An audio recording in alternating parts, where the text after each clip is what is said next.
Hello everyone, मैं निसर्ग रावल स्वागत करता है आप लोगों का आपके अपने चैनल पे एससी एजुकेटर पे। तो बीएसटी का एग्ज़ाम हो गया, जैसा गया अच्छा गया खराब गया छोड़ दो, अब उसको जो हो गया है वो हो गया। अब उसके ऊपर सोच के आप लोग उससे कुछ नहीं कर पाओगे। लेकिन अगला एग्ज़ाम आ रहा है for non math student, English है, उसके बाद इको है। तो अगर आप देखने जाओगे तो आपके पास इको में बहुत ही लंबा चौड़ा गैप है। क्यों? क्योंकि इंग्लिश तो हम 1-2 दिन पहले ही पढ़ेंगे, ढीट है। तो इको में इतना जो लंबा चौड़ा गैप दिया है, इसका मतलब ये है कि पेपर इजी नहीं आएगा। ट्रिकी क्वेश्चंस आ सकते हैं, केस बेस्ड क्वेश्चंस आ सकते हैं। पैराग्राफ दिया होगा, उसके ऊपर से हम लोगों को आंसर लिखना है, समझ के आंसर लिखना है। जनरलाइज्ड क्वेश्चन हो सकते हैं। तो ये क्वेश्चन को सॉल्व करने के लिए हमें क्या करना पड़ेगा? सबसे पहले तो आप लोगों को आपका इको का कंटेंट स्ट्रॉन्ग करना है। इको का कंटेंट स्ट्रॉन्ग हो गया, उसके बाद हम लोग इसकी प्रैक्टिस करेंगे कि ऐसे क्वेश्चंस आएंगे तो इसमें क्या आंसर कैसे लिखना है।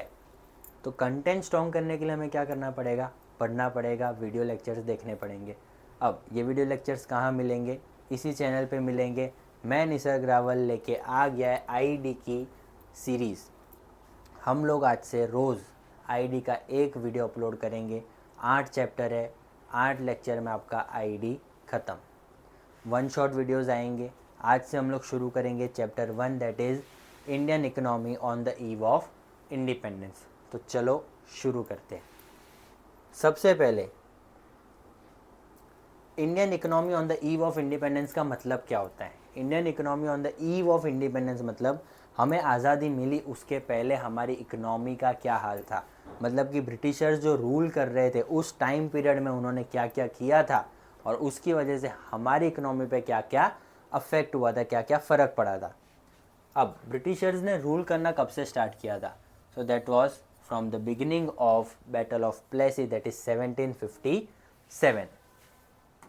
ये डेट्स आपको याद रखनी है। ये सारी इस चैप्टर की सारी डेट्स जो है वो मैंने लास्ट स्लाइड में एज अ रिकैप लिखी हुई है, तो एंड तक वीडियो ज़रूर देखना।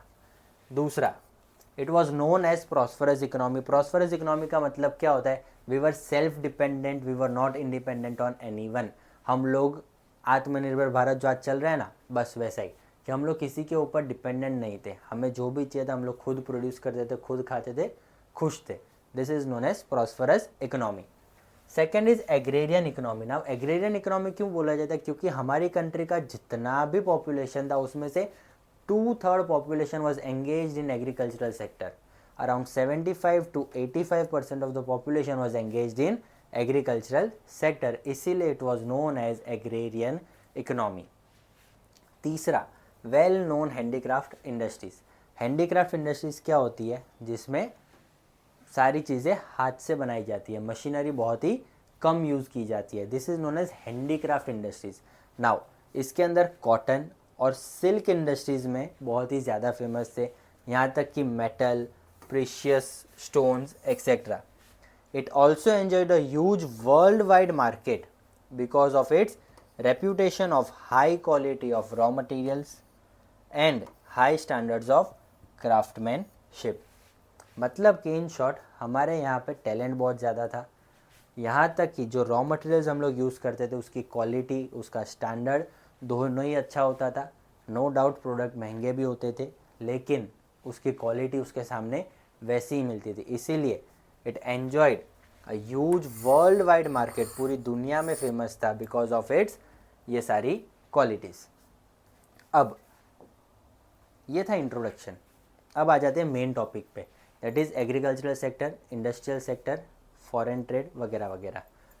ब्रिटिशर्स ने सबसे पहले एग्रीकल्चरल सेक्टर में क्या क्या किया? तो एग्रीकल्चरल सेक्टर में अगर मैं बोलूँ, एग्रीकल्चरल सेक्टर का इंट्रो दूँ, तो जैसे मैंने कहा around 85% of the population was engaged in agricultural sector. लेकिन इतनी ज़्यादा पॉपुलेशन होने के बाद भी सबसे कम कंट्रीब्यूशन जो आता था that was from agricultural sector. There was stagnation in agricultural sector, और इसके पीछे के हमारे पास जो रीजंस है that are land revenue system, commercialization of agriculture, low level of productivity, adverse effect of partition and scarcity of investment. Again land revenue system, commercialization of agriculture, low level of productivity, adverse effect of partition and scarcity of investment. एक एक करके सारे point समझेंगे। सबसे पहला land revenue system. So what is land revenue system? Land revenue system is also known as zamindari system, introduced by colonial government. Colonial government क्या होता है? British government.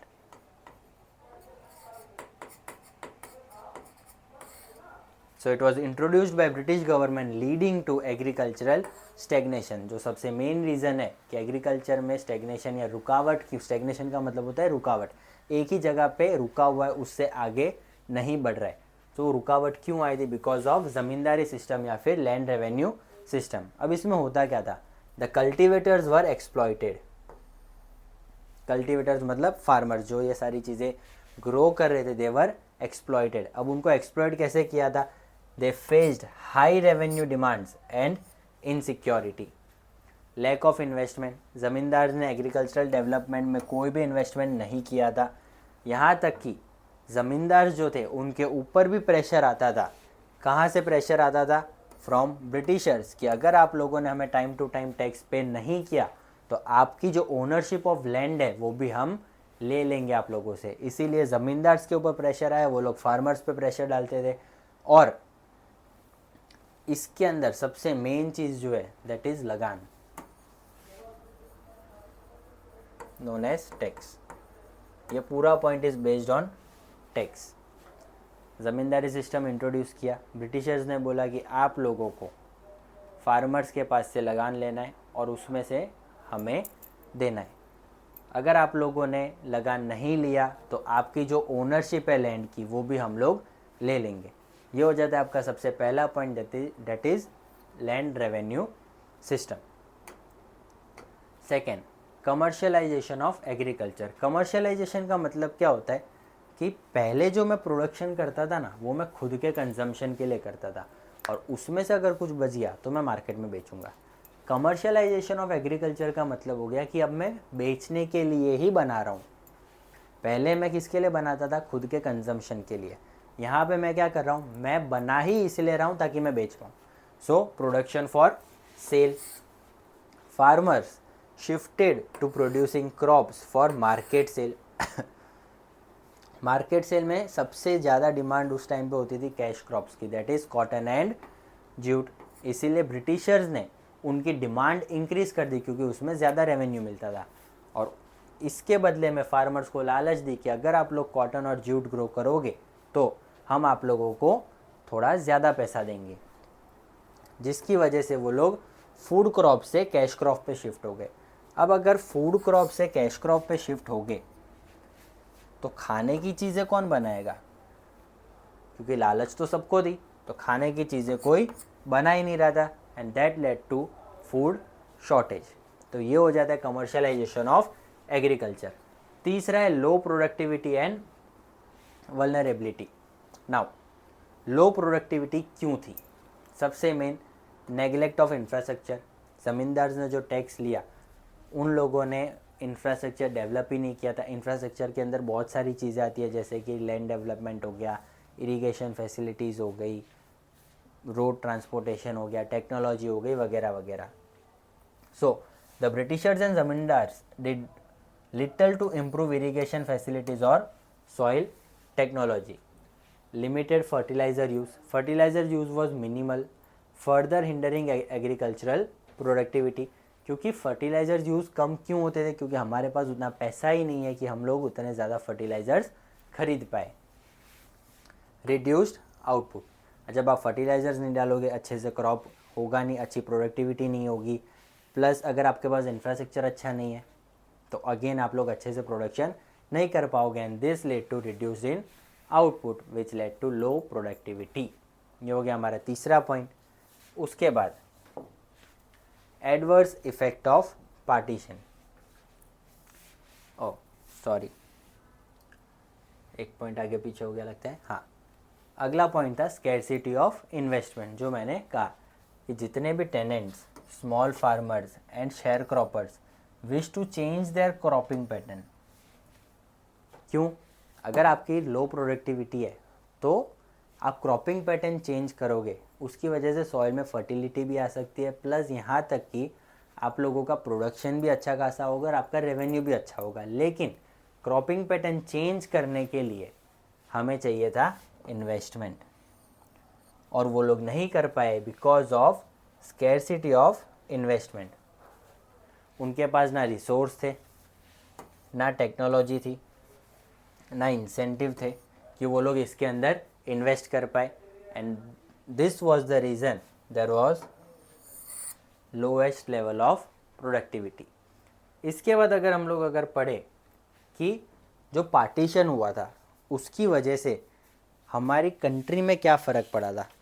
So adverse effect of partition, सबसे पहला resources shortage, जितने भी raw materials और foods थे उसकी वो टाइम पे कमी पड़ गई थी, और इससे भी बड़ा रीज़न मार्केट लॉस। क्यों? क्योंकि जो मेन कंज्यूमर मार्केट होता था वो पार्टीशन की वजह से उस तरफ चला गया और हमारे पास कुछ नहीं बचा। So resource shortage and market loss.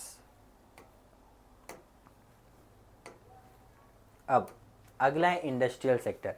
Industrial sector में क्या है? Reasons for stagnation of industrial sector during colonial rule. Stagnation तो था, हर सेक्टर में था, लेकिन हर सेक्टर में क्यों था वो हमें पढ़ना है। तो इंडस्ट्रियल सेक्टर में स्टैग्नेशन क्यों था? सबसे पहला रीज़न है डी इंडस्ट्रियलाइजेशन, फिर है adverse effect of deindustrialization, तीसरा है lack of capital goods industries, low contribution to GDP and limited role of private sector.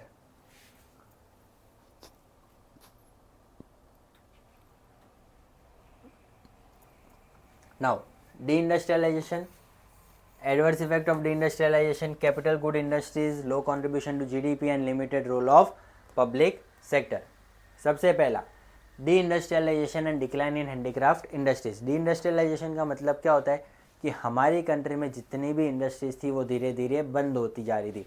अब ऐसा क्यों हो रहा था? उसके पीछे ये 3 मेन रीज़न है। सबसे पहला बिकॉज ऑफ ब्रिटिश पॉलिसी। अब उनकी पॉलिसी क्या थी? उन लोगों ने एक एक करके हमारी जितनी भी हैंडीक्राफ्ट इंडस्ट्रीज थी उसको बंद कर दिया। ऐसा कैसे किया? They aim to obtain cheap raw materials from British industries. वो लोग क्या करते थे? इंडिया से जितने भी रॉ मटेरियल्स है उसको सस्ते दाम पे खरीदेंगे, उसको वहाँ से ब्रिटेन भेजेंगे, वहाँ से अपने फिनिश्ड गुड्स को इंडिया में लाके यहाँ के कंपेयर में सस्ते में बेच देंगे।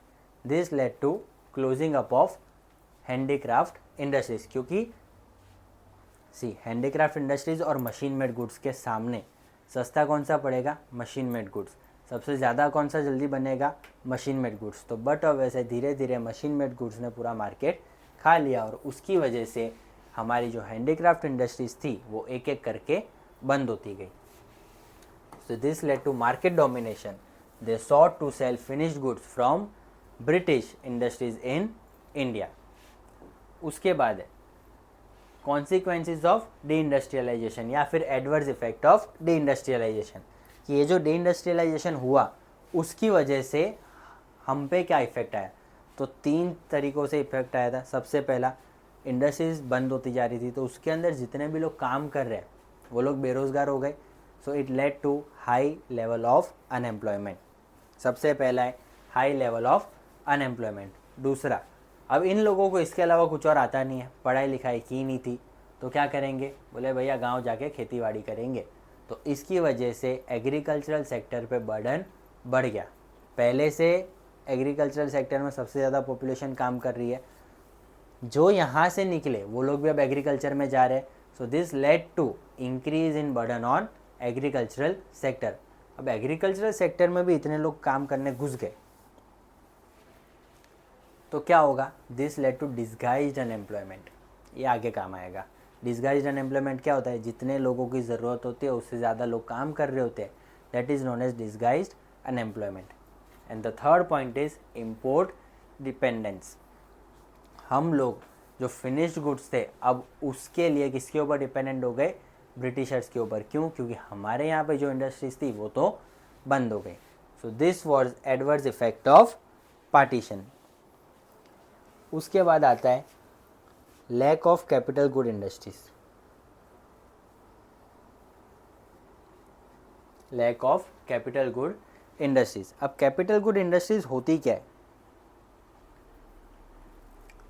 कैपिटल गुड इंडस्ट्रीज का मतलब होता है वो इंडस्ट्रीज जो लोग प्रोड्यूसर गुड्स बनाते हैं जिसकी हेल्प से कंज्यूमर गुड्स बनते हैं। मतलब मशीनरीज और ये सारी चीज़ें जो इंडस्ट्रीज बनाती है, मशीनरीज और ये सब जो होता है that is known as producer goods, जिसकी हेल्प से प्रोड्यूसर प्रोडक्शन करेगा और फिनिश गुड्स बनाएगा। And capital good industries are those industries जो प्रोड्यूसर गुड्स बनाएगी जिसकी हेल्प से फिनिश्ड गुड्स बनाए जाते हैं, और उसकी भी हमारे यहाँ पे कमी थी। So capital goods that produces goods used to make consumer goods were scarce. British control. The British deliberately limited development of this industries. अब ब्रिटिशर्स भी नहीं चाहते थे कि हमारी कंट्री में कैपिटल गुड इंडस्ट्रीज आए, तो इसीलिए उन लोगों ने क्या किया कि इसके ऊपर इम्पोर्ट ड्यूटी ज़्यादा कर दी। और तीसरा, डिपेंडेंस ऑन ब्रिटेन। वो लोगों का सबसे मेन मोटिव था कि इंडिया को ब्रिटेन के ऊपर डिपेंडेंट बनाना, कि हम लोग उनके अलावा कुछ नहीं कर सकते थे। This ensures India's reliance on Britain for capital good and machinery. चौथा, लो कंट्रीब्यूशन टू जीडीपी। अब जब इंडस्ट्रीज एक एक करके बंद होती जा रही है, आउटपुट कम होता जा रहा है, एम्प्लॉयमेंट कम होता जा रहा है, अनएम्प्लॉयमेंट बढ़ रहा है, जिस सेक्टर में सबसे ज़्यादा पॉपुलेशन है वहाँ से भी कुछ कंट्रीब्यूशन आ नहीं रहा, प्रोडक्शन हो नहीं रहा, तो फिर जीडीपी में कंट्रीब्यूट कैसे करेंगे? So this led to low contribution in GDP. So the growth in the industrial sector remained very small.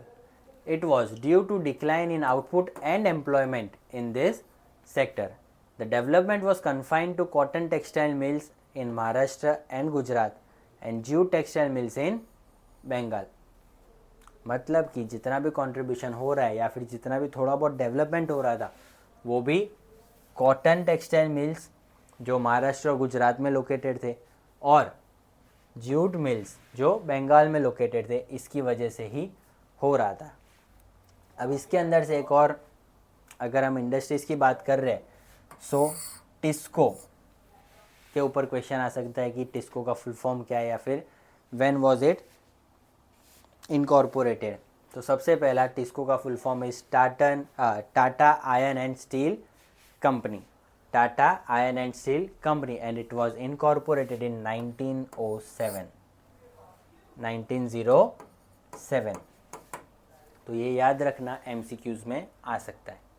Limited role of public sector. अब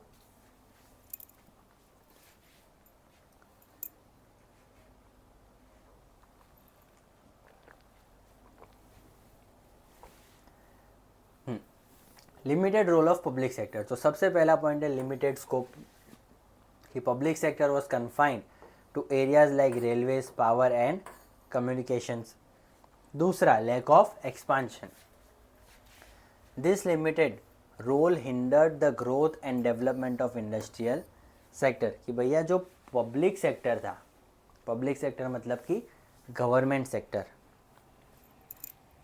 वो बहुत ही लिमिटेड एरियाज़ में काम करता था. बहुत ही लिमिटेड एरियाज़ मतलब कि ये सारी चीज़ें जैसे कि रेलवेज़ हो गया, पावर हो गया, कम्युनिकेशंस हो गया, एक्सेट्रा. इसकी वजह से क्या हुआ कि जो प्राइवेट सेक्टर होता है ना, उन लोगों को भी मोटिवेशन नहीं मिलता था कि जब गवर्नमेंट ही कुछ नहीं कर रही तो हम लोग क्यों करें. प्लस उनके पास उतना इन्वेस्टमेंट भी नहीं था कि वो लोग एक्सपांड कर सके. So this led to decline in handicraft industries. अब आ जाओ फॉरेन ट्रेड पे. फॉरेन ट्रेड में 3 मेन पॉइंट है हमारे पास. सबसे पहला है primary exports, finished good imports and British monopoly. क्या था फटाफट समझते हैं. ब्रिटिशर्स 2 फोल्ड मेथड यूज़ करते थे. कौन सा मेथड यूज़ करते थे? 2 fold method. This led to exporter of raw materials and importer of finished goods. ये होता है 2 फोल्ड मेथड. ब्रिटिशर्स ने क्या किया था कि वो लोगों ने इंडिया को एक्सपोर्टर बना दिया था रॉ मटेरियल्स का और इम्पोर्टर बना दिया था फिनिश्ड गुड्स का। वो यहाँ से सस्ते दाम पे एकदम चीप रेट्स पे रॉ मटेरियल्स लेके जाते थे और ब्रिटेन से अपने फिनिश्ड गुड्स बना के इंडिया में लाके बेचते थे। So this led to exporter of raw materials and importer of finished goods. तीसरा, monopoly control of Britishers. Britishers ने बोला था कि भैया आप जो भी प्रोडक्शन करोगे उसमें से 50% आपको हमें ही देना पड़ेगा, उसके अलावा हम आपको कहीं और नहीं देने देंगे। तो हमारा अगर जितना भी प्रोडक्शन होता था उसमें से 50% गोज़ विथ ब्रिटिशर्स, और इसके अलावा बाकी का जो बच गया वो भी हम लोग 3 जगह पे ही देते थे, that is China, Sri Lanka and Iran. Apart from this 50%, the rest 50% was going to China,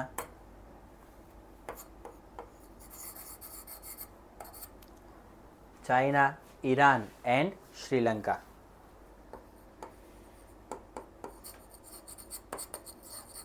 अगर आप लोग ध्यान से देखोगे तो बुक में इसके लिए एक अलग से नाम भी दिया हुआ है। जैसे कि श्रीलंका है तो Sri Lanka was known as Ceylon,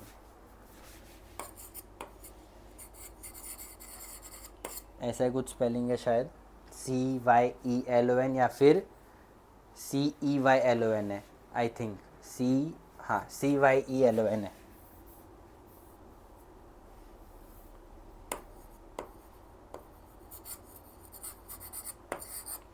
and Iran was known as Persia, Iran was known as Persia, PERSIA.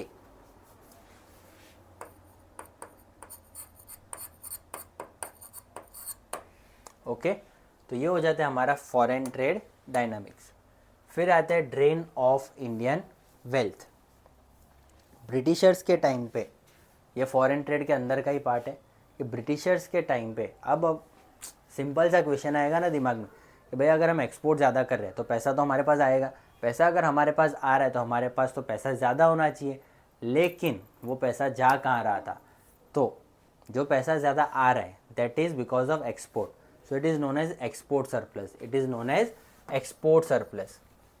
क्यों? क्योंकि मैं एक्सपोर्ट ज़्यादा कर रहा हूँ रॉ मटेरियल्स और सामने इम्पोर्ट कम कर रहा हूँ, so this led to export surplus. इसका मतलब हमारे पास पैसा तो ज़्यादा है, लेकिन ये जितना भी ज़्यादा पैसा था that was used for British expenses, that was used for British expenses. अब ब्रिटिशर्स के क्या एक्सपेंस थे? 3 मेन एक्सपेंस थे। सबसे पहला, ब्रिटिशर्स की जितनी भी ऑफिसेज होती थी, जो गवर्नमेंट ऑफिसेज हो गई या फिर कुछ भी हो गया, उसके जो खर्चे थे that were met by export surplus. दूसरा, वो टाइम पे ब्रिटिशर्स का कोई वॉर चल रहा होगा, सो उस वॉर का जितना भी एक्सपेंस होगा वो यहीं से जाएगा। और तीसरा, इनविजिबल आइटम्स को इंपोर्ट करने में। इनविजिबल आइटम्स क्या होती है? इनविजिबल आइटम्स मतलब कि सर्विसेज। अगर मैं वहाँ से कोई भी सर्विसेज मंगाता था तो उसके लिए पेमेंट भी हम इसी में से करते थे, and this led to drain of Indian wealth. अब आ जाते हैं डेमोग्राफिक कंडीशन पे। डेमोग्राफिक कंडीशन क्या होती है?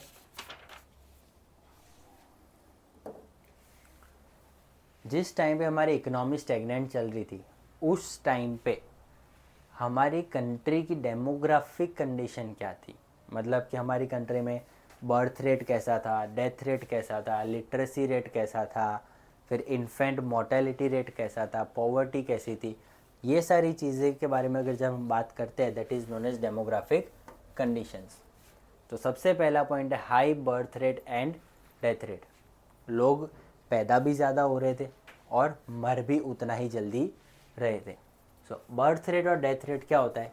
सबसे पहले तो 1000 बंदों के सामने कितने लोग जन्म ले रहे हैं that is known as birth rate, और उसी के सामने कितने लोग मर रहे that is known as death rate.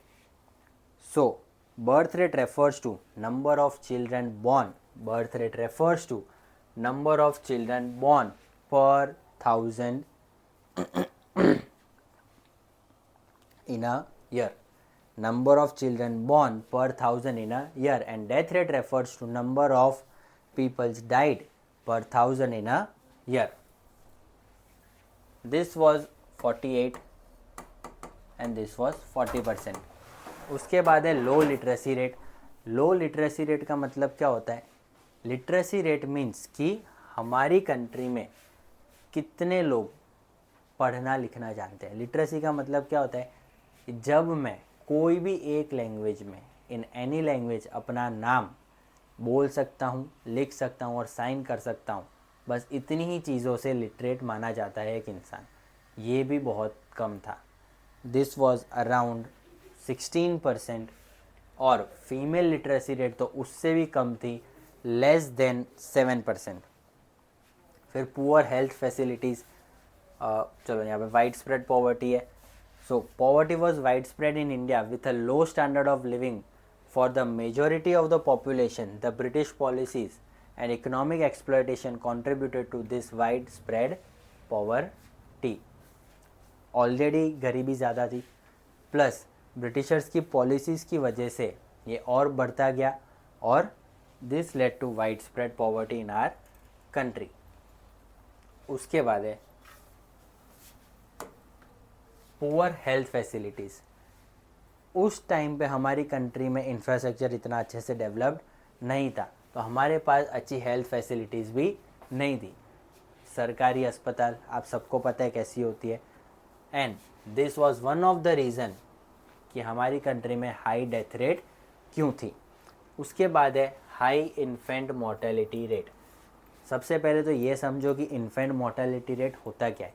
Infant mortality rate का मतलब होता है कि कितने बच्चे 1 साल की एज अटेन करने के पहले ही मर जाते हैं. This is known as infant mortality rate. The number of infants dying before reaching 1 year of age per 1000 live births in a year. This is known as infant mortality rate. And this was around 218 per 1000 infants. मतलब कि हर 1000 बच्चों में से 218-220 बच्चे तो मर जाते थे. 1 साल का रेट है ये. This is infant mortality rate. Again ये हाई क्यों था? दिस गोस ईयर कि हमारे पास हेल्थ फैसिलिटीज़ अच्छी नहीं थी. And low life expectancy. Low life expectancy क्या? लाइफ एक्सपेक्टेंसी का मतलब क्या होता है कि ऑन एन एवरेज एक इंसान कितने साल तक जीता है. So that was around 44 years. उस टाइम पे लाइफ एक्सपेक्टेंसी वॉज 44 ईयर्स कि average number of years for which peoples are expected to live.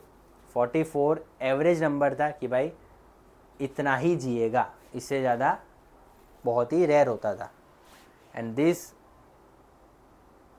हाँ, और अगर करंट की बात करें तो इट इज़ 69 ईयर्स.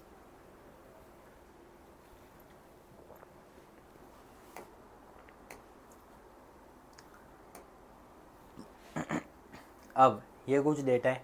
भाई सेंसस क्या होता है? सबसे पहले तो सेंसस का मतलब होता है कि जब हम हमारी कंट्री की पॉपुलेशन काउंट करते हैं, that is known as census. वो एक मेथड है. सबसे पहला official census was done in 1881.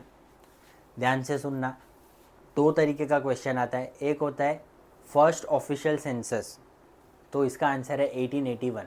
अगर क्वेश्चन आया first official census after independence, तो हमारा आंसर हो जाएगा 1951. सेंसस हर 10 साल में एक बार होता है. लास्ट सेंसस हुआ था शायद 2011 में. उसके बाद 2021 में होना चाहिए था, लेकिन कोरोना की वजह से वो नहीं हो पाया था. So the first census was conducted in 1881. हर 10 साल में होता है. It happens in every 10 years. अब the first census post independence was 1951, and with the most recent in 2021 and the next schedule for 2031। उसके बाद the year of great divide 1921 is known as the year of great divide. अब इसके दो stage थे। सबसे पहला, before 1921 India was in the first stage of demographic transition characterized by high birth and death rates. कि 1921 के पहले India में बहुत ही ज़्यादा हाई बर्थ रेट्स थे, डेथ रेट्स थे, इन शॉर्ट जो भी हमने डेमोग्राफिक कंडीशंस पढ़ी वो सारी। फिर अगर सेकेंड स्टेज की बात करें, so in the second stage the demographic transition began after 1921 marked by decline in death rates while birth rates remained high।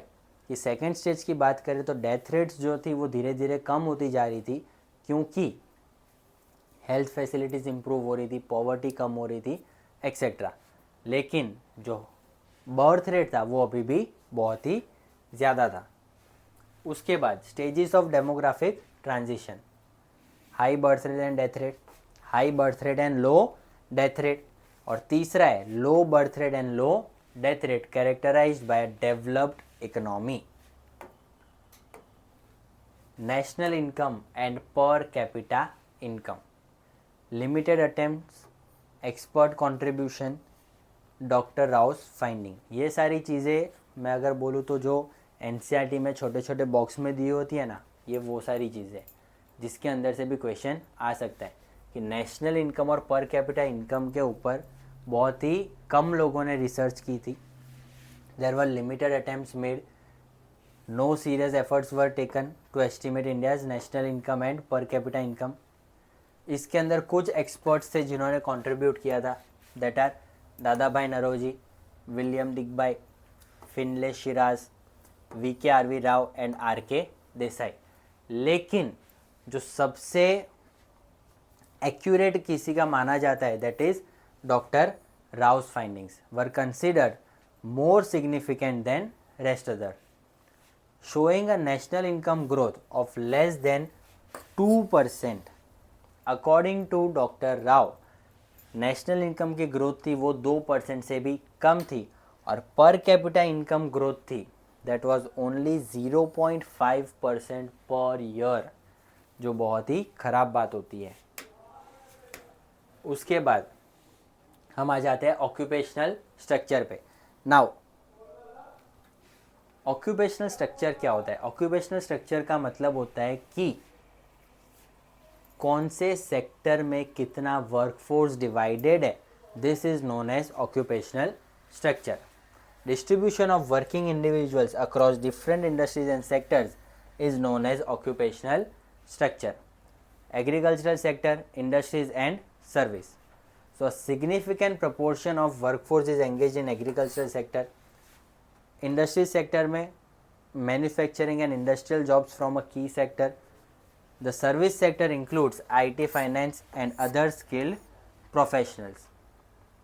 अब अगर परसेंटेज की बात करें तो परसेंटेज में एग्रीकल्चरल सेक्टर में around 70 to 75% of population engage थी। फिर अगर इंडस्ट्रियल सेक्टर की बात करें तो it was around 10%, and service sector की बात करें तो 15 to 20% was engaged in service sector. The dominance of agricultural sector, see the agricultural sector employed the largest workforce accounting for 70 to 75% of the total population. Manufacturing sector contributed to around 10% of the workforce, and service sector was 15 to 20% of the workforce. Unbalanced growth and regional variations. Unbalanced growth का मतलब क्या होता है? Unbalanced growth मतलब कि हमारी country में कोई एक स्टेट किसी एक सेक्टर में बढ़ रहा है, दूसरा स्टेट किसी और सेक्टर में बढ़ रहा है। इन शॉर्ट कंट्री बैलेंस्ड तरीके से डेवलप नहीं हो रही है। अगर हम एग्जांपल लें तो गुजरात का एग्जांपल ले लें। गुजरात में अगर आप नोटिस करोगे तो सबसे ज़्यादा जो चलता है, जो सेक्टर चलता है, दैट इज़ टेक्सटाइल। यहाँ पे टेक्सटाइल बहुत ही ज़्यादा फेमस है। और अगर पंजाब, हरियाणा इस तरफ की बात करें तो वहाँ पे एग्रीकल्चरल सेक्टर में सबसे ज़्यादा लोग एंगेज्ड है। वहाँ पे क्रॉप्स का प्रोडक्शन ज़्यादा होता है। तो वहाँ पे एक सेक्टर ज़्यादा बढ़ रहा है, यहाँ पे कोई दूसरा सेक्टर ज़्यादा बढ़ रहा है, this is known as unbalanced growth. Decline of handicraft, the decline of handicraft industries began during British rule increase the burden on agriculture. सबसे पहला point. Limited role of non agricultural sector. Non-agricultural sector remains small and limited, unlike in growing economies where percentage of workers in agriculture is low and that industry and service sector is high. अगर हम कोई growing economy की बात करें तो वहाँ पे agricultural sector में बहुत ही कम लोग एंगेज होते हैं और इंडस्ट्रियल और सर्विस सेक्टर में सबसे ज़्यादा होते हैं. लेकिन इंडिया के केस में उल्टा हो रहा था, एग्रीकल्चरल सेक्टर में बहुत ज़्यादा लोग एंगेज थे और इंडस्ट्रीज और सर्विस सेक्टर में बहुत ही कम. Regional differences. States like Tamil Nadu, Andhra Pradesh, Kerala, Karnataka, Maharashtra and West Bengal witnessed decline in agricultural workforce and increase in manufacturing and service sector. यहाँ तक states like Odisha, Rajasthan and Punjab so an increase in agricultural workforce. भैया ऊपर वाले जितने भी स्टेट्स है, तमिलनाडु, आंध्र प्रदेश, केरला, कर्नाटका, महाराष्ट्र एंड वेस्ट बंगाल, यहाँ पे क्या हो रहा था, एग्रीकल्चर सेक्टर में वर्कफोर्स कम हो गया, इंडस्ट्रीज और सर्विस में बढ़ गया. लेकिन ओडिशा, राजस्थान और पंजाब में एग्रीकल्चर सेक्टर में वर्कफोर्स बढ़ गया था. उसके बाद है infrastructure. A limited and uneven development.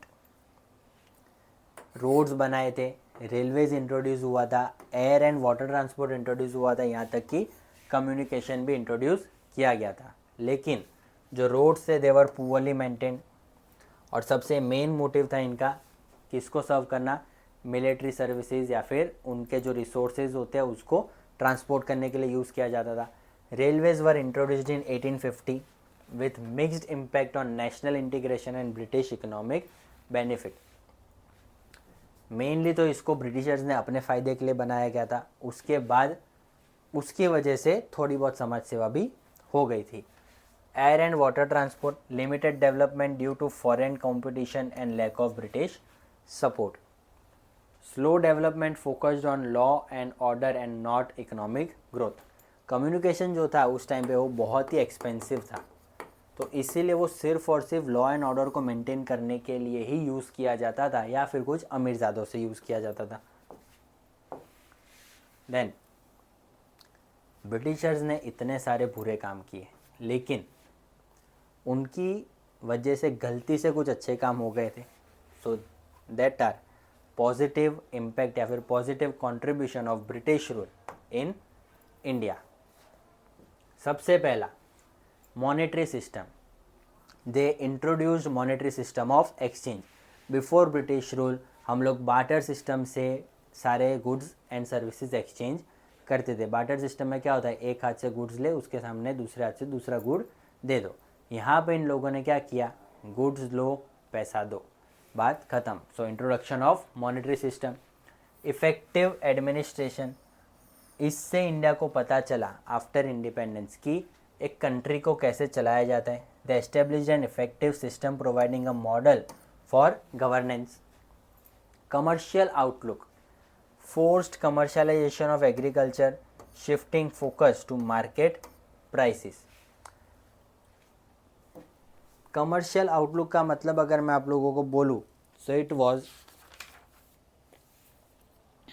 कि कमर्शलाइजेशन जब किया था एग्रीकल्चर का, उस टाइम पे फार्मर्स लोगों को बुद्धि आ गई कि नहीं भैया, अगर सारे लोग कैश क्रॉप ग्रो करेंगे तो फूड क्रॉप की कमी हो जाएगी, हम लोग खाएंगे पिएंगे क्या. And this led to again, जिसकी वजह से फार्मर्स लोगों को पता चला कि भैया दोनों चीज़ें ज़रूरी है. So now they started producing both. Famine control. हमारा फूड क्रॉप का ग्रोथ बढ़ गया, इंफ्रास्ट्रक्चर डेवलप हो गया, adding to rapid food supply movement. Roads बन गए थे, रेलवेज बन गए थे, तो इसकी वजह से जहाँ जहाँ पे भूखमरी की सिचुएशन है फिर या फिर ड्रॉट की सिचुएशन है, फ्लड की सिचुएशन है, तो वहाँ पे हम लोग ईजीली पहुँच के फूड का सप्लाई कर पा रहे थे या फिर वहाँ के लोगों को रेस्क्यू कर पा रहे थे. Infrastructure development, see again roads आ गए, रेलवेज आ गए,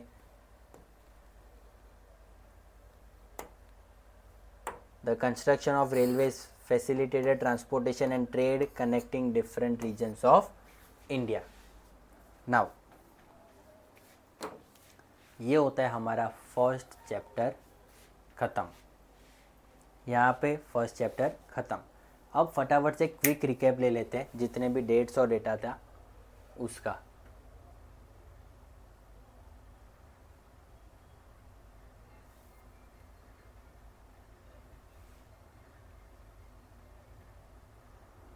देखो एग्रीकल्चरल सेक्टर, तो एग्रीकल्चरल सेक्टर में हमने ये 5 चीज़ें पढ़ी थी। Land revenue system, commercialization of agriculture, low level of productivity, adverse effect of partition and scarcity of investment. Industrial sector, तो deindustrialization, adverse effect of deindustrialization के अंदर 3 पॉइंट थे। High level of unemployment, huge burden on agriculture, import of finished goods, lack of capital good industries, low contribution to GDP and limited role of public sector.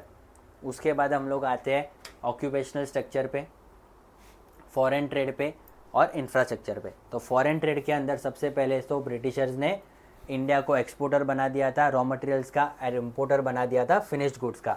There was a monopoly control of British rule, जिसमें 50% हम लोग Britishers को देते थे and the rest was given to China, Sri Lanka and Iran. Drain of Indian wealth during British rule, export surplus हो गया था, लेकिन वो एक्सपोर्ट सरप्लस 3 जगह पे यूज़ होता था। सबसे पहला British offices that were made in India, उसके एक्सपेंसेस को मीट करने के लिए। दूसरा वॉर एक्सपेंसेस, जो जिस टाइम पे ब्रिटिशर्स वॉर लड़ रहे थे उसके जो एक्सपेंस हो रहे थे that were met by export surplus और इनविजिबल आइटम्स को इंपोर्ट करने के लिए। फिर है occupational structure, so predominance of agriculture around 70 to 75%। फिर इंडस्ट्रीज़ में था 10% और मैन्युफैक्चरिंग में था 15 to 20%। अनबैलेंस्ड ग्रोथ, हमारी कंट्री में अनबैलेंस्ड ग्रोथ था एंड रीजनल वेरिएशन।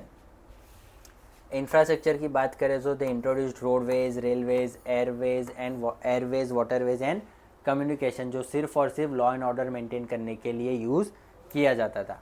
उसके बाद अगर हम डेट्स की बात करें तो first official census 1881, year of great divide 1921, birth rate 48 per 1000, death rate 40 per 1000, overall literacy rate was 16%, female literacy level was less than 7%, infant mortality rate 218 per 1000, life expectancy was 44 जो currently हो गई है 69।